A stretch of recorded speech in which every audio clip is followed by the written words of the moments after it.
Dan Fitzpatrick came on and spoke about his book a couple of months ago. So the Infinite Education, if you haven't heard of it or got a copy of it. And I was really, really fortunate to get him to sort of break down the components of the book and where he saw sort of education moving forward with AI. And it was predominantly more to do with leadership.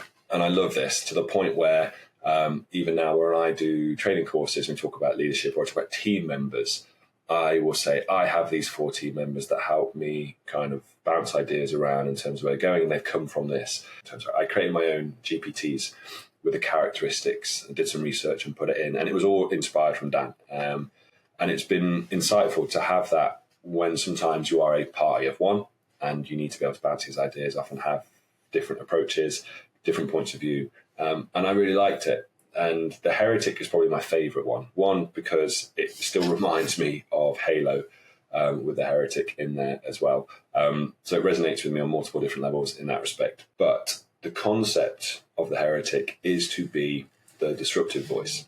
But it isn't just that for the sake of it. So what it does and what I have it there for me is about constructively questioning the status quo.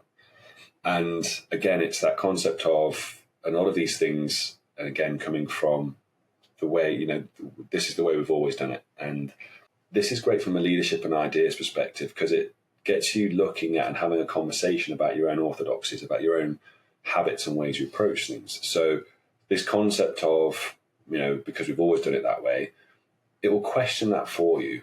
Is this still the best way? Is it still the best way to prepare my students for? Is this still the best way to take the department forward? Or is this still the best way to lead on that? And it's allowed me to be more of a risk taker. It's freed up things like how I look at the way I assess, how I look at my pedagogical approaches and questioning those things, and try and question my own assumptions, try and challenge how I lead on certain things and what I am pursuing and the pursuit of a more effective way of doing it. So that in itself is probably one of my favorite ones.